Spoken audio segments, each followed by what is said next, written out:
yang anaknya tadi kejang, keluarganya tidak ada yang riwayat kejang. Memang tidak harus keturunan, tetapi ada faktor keturunannya ada.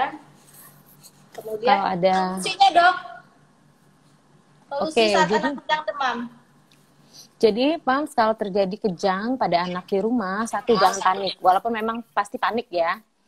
Karena kita nggak bisa berpikir apa-apa kalau panik. Terus yang kedua, posisikan anak tuh di tempat yang rata agar kita bisa memberikan bantuan ya.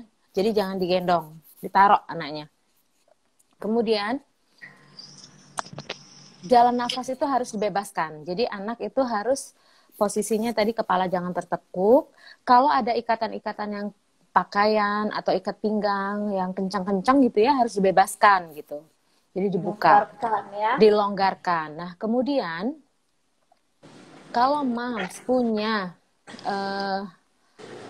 misalnya ini udah kejang yang berikutnya, nah itu boleh diberikan anti kejang di rumah yang bentuknya untuk sediaan yang diberikan melalui anus atau dubur gitu.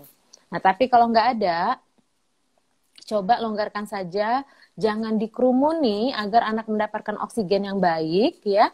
Tapi kalau misalnya 5 menit atau maksimal 10 menit anak kejang tidak berhenti, itu langsung segera dibawa ke layanan kesehatan. Nah, kalau kita nggak punya anti kejang ya, kalau misalnya moms kebetulan udah menyediakan anti kejang karena ini kejangnya yang berikutnya, jadi setelah anaknya ditaruh dan diposisikan jalan nafasnya jangan menutup, kemudian longgarkan yang kencang-kencang tadi, apa misalnya celananya kencang juga dilonggarkan dulu, kemudian berikan anti kejang. Nah, bagaimana nih dokter sama dengan kebiasaan-kebiasaan moms atau kita juga di rumah itu dengan memberikan misalnya Masukkan jari iya, memasukkan sendok, memasukkan benda-benda katanya takut agar lidahnya nggak tergigit gitu. Jadi Nggak perlu. prinsipnya saat anak kejang itu jangan memasukkan apapun ke mulut, termasuklah obat kejang sendiri. Misalnya kan kadang punya tuh apa sih, misalnya kita nyebutin merek lah obat sirup ya, diazepam sirup gitu kan, karena merasa itu obat anti kejang jadi dipaksain masuk ke mulut obat kejang. Kadang jari ibunya tuh kalau ke rumah sakit jari ibunya udah berdarah-darah ya, kemudian sendok gitu, itu tidak boleh. Kenapa? Karena kalau dalam keadaan kejang kan anak nggak sadar, jadi refleksnya itu kan kita kalau sadar tuh ada apa sih namanya apa sih, epiglotis ya. Jadi apa sih refleks batuk apa, takutkan nanti yang sesuatu yang dimasukkan ke mulut itu malah tersedak masuk ke paru-paru dan malah menyumbat jalan nafas. Jadi nambah deh penyakitnya. Nggak perlu dikasih benda-benda untuk menghalangi lidah, sama nggak boleh dikasih makanan atau kopi biasanya ya, atau dikasih tadi ya obat pun bahkan nggak boleh karena anak dalam posisi seluruh ototnya kontraksi, dia tidak bisa menelan dan tidak sadar. Jadi malah akan menyumbat jalan nafas ya dokter Salma ya. Jadi kalau sudah terjadi sumbatan jalan nafas itu malah lebih serius lagi, lebih berbahaya lagi dari kejangnya sendiri, akibatnya lebih cepat menghilangkan nyawa kalau sumbatan jalan nafas yang terjadi dibandingkan kejangnya gitu. Betul. Kalau kejang aja kan pernah nggak, kejang aja biasa kan masuk ruangan biasa biasanya, tapi kalau terjadi sumbatan jalan nafas masuk ICU dong gitu ya. Ya. Kemudian ini ada pertanyaan lagi. Jadi prinsipnya jangan memasukkan apapun ke dalam mulut, termasuk obat, jari ya, kopi. Ini menyambung pertanyaannya. Intinya dokter Salma, saya menekankan bahwa penanganannya itu membebaskan jalan nafas, memberikan udara yang baik, jangan dikerumunin, B-nya itu biar dia bernafas dengan baik. Yang ketiga itu menghentikan kejang dengan obat-obatan dari dubur atau anus tadi. Jadi kalau nggak punya obat-obatan tadi sudah gitu ya. Jadi kita hanya membebaskan jalan nafas, kemudian jangan dikerumunin, ya udah. Kalau 5 menit nggak berhenti, bawa langsung ke dokter gitu atau ke rumah sakit, ke emergensi. Iya, misalnya di dekat rumah kita ada dokter boleh, ada bidan boleh, ke emergensi boleh gitu ya. Lagi Mams juga kalau anaknya udah tahu bakal ada step sekali, kejang demam sekali, biasanya dokternya sudah wanti-wanti ini akan berulang terus, bukan nyumpahin ya Mams dokternya, tapi prediksi. Ini akan berulang terus sampai usia 5 tahun. Jadi biasanya sudah dibekali obat-obat anti kejang. Jadi Kejang, Mams juga ya. baiknya simpan yang dari rektal tadi, yang dari anus tadi. Pelajarilah cara memasukinya ke bidan atau perawat atau apoteker tempat membelinya gitu ya. Nah, prinsipnya kita pun memang menghentikan dengan segera dalam waktu secepat singkatnya si kejang itu gitu. Jadi mamsnya juga sudah harus waspada gitu. Kemudian ini menjawab pertanyaan, apakah bayi diberikan kopi agar tidak kejang? Itu mitos ya, tidak Mitos ada ya. hubungannya ya. Sudah memang solusi agar tidak kejang lagi gimana ya dok? Padahal kemarin pada saat demam udah aku langsung kasih Sanmol dan kompres dari mohon pencerahan. Jadi kalau memang supaya tidak kejang lagi juga biasanya dibekali diazepam oral ya dokter Desi ya, sirup atau tablet. Jadi kalau anak biasanya anak yang lain yang tidak ada riwayat kejang, yang nggak punya bakat step, kalau demam kan ngasihnya paracetamol doang. Nah, kalau anak yang punya bakat step, dua jadinya. Yang pertama paracetamol, ngasihnya yang kedua dia Zepam itu. Jadi selalu dua ngasihnya begitu supaya mencegah kejang. Gitu. Dokter Ya, Desti mungkin jadi ada tambahan nggak? ya jadi Selain memang kompres-kompres dan lain-lain ya. iya.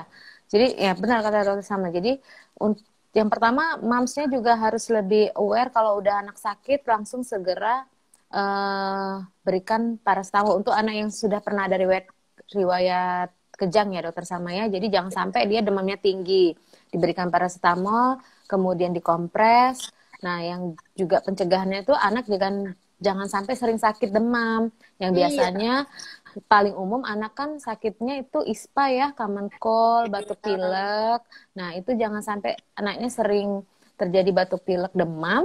Ya, salah satunya berikan imunisasi lah, imunisasi influenza misalnya gitu. Nah, kalau misalnya sudah jadi menghindari jangan sampai terjadi demam intinya. Nah, kalau misalnya sudah terjadi demam, seperti yang dokter Sama tadi bilang, bahwa diturunkan suhunya dan bisa juga diberikan anti kejang lewat oral, lewat mulut gitu. Jangan sampai terpicu kejangnya gitu. Memang efeknya anaknya lebih banyak bobok nanti. Ya, dokter Sama ya. Iya. Uh, Maksudnya kalau obat anti kejang itu, Mams, kan dia itu sebenarnya golongan obat-obat penenang gitu ya. Jadi memang tidak bisa dibeli sendiri. Jadi takut disalahgunakan ya dokter Salma ya. Jadi memang kalau memang Mams yang ada riwayat si kecil itu di rumah pernah kejang, harus minta dengan dokter anaknya diresepkan obat anti kejang tadi untuk iya. stok di rumah. Jadi kalau udah pernah ada yang kejang, harus punya di rumah disimpan di lemari es kalau nanti terjadi kejang di rumah gitu. Iya, jadi harus ekstra lah kalau kita punya anak yang punya bakat step ya, gitu ya. Harus lebih banyak komunikasi dengan dokternya gitu ya, kalau perlu menyimpan nomor telepon tenaga medis gitu ya.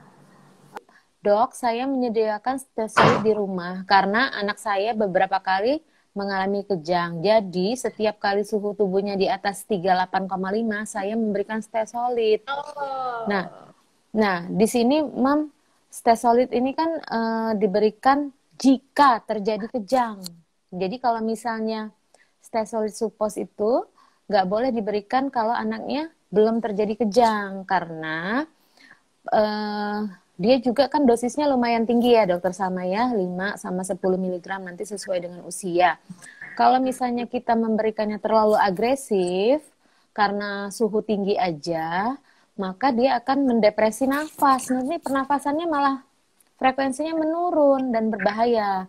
Jadi Mams Grace yang diberikan itu bukan yang dari stesolid dari dubur, tapi nanti obat makan ya dokter Sama ya, yang oral dosisnya secara. benar-benar dihitung banget Iya, sama dokternya tuh yang benar.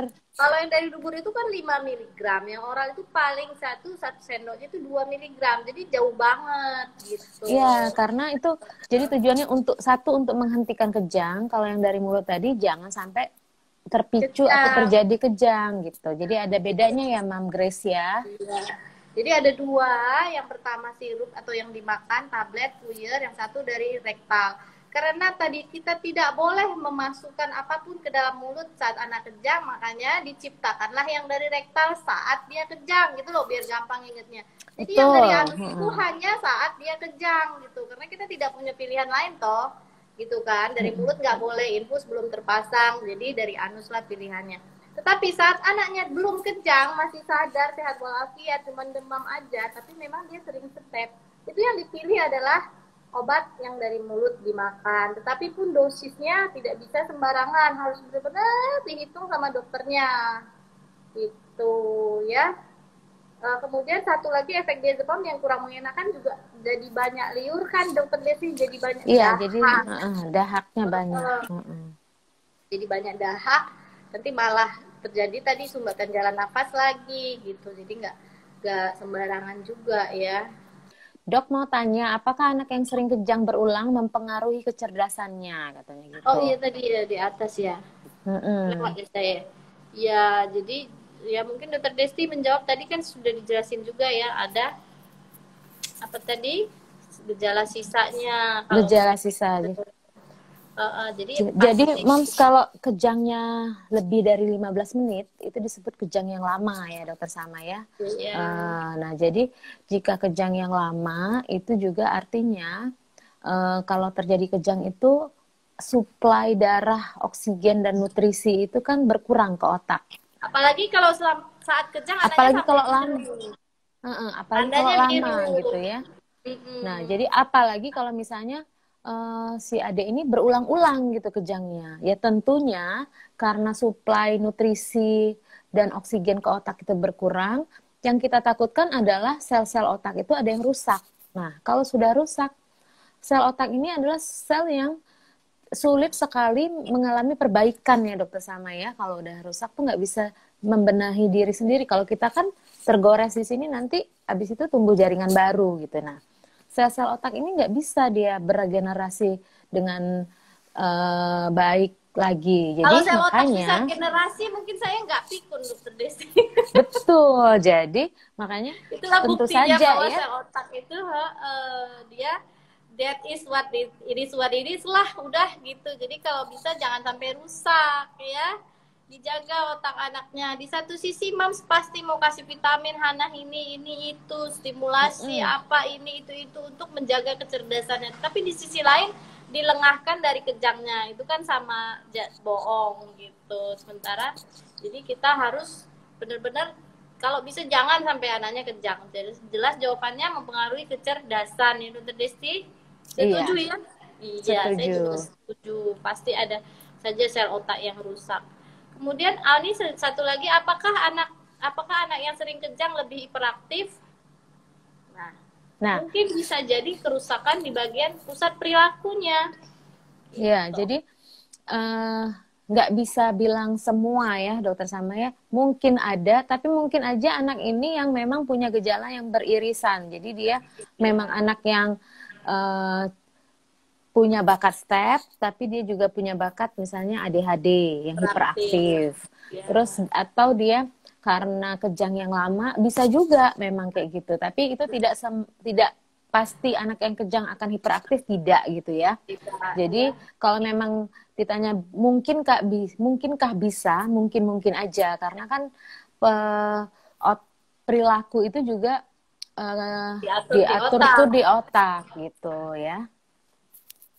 Gitu. Jadi ya mungkin aja bisa juga dia tidak punya memang bawaan kelainan perilaku atau hiperaktif, sekaligus dia juga membawa genetik kejang demam, atau memang ada satu penyakit ya dengan gejala yang penyakit di otak misalnya gitu ya dokter Destri ya, sindrom apa gitu yang dia munculnya dalam bentuk hiperaktif, gangguan perilaku dan kejang.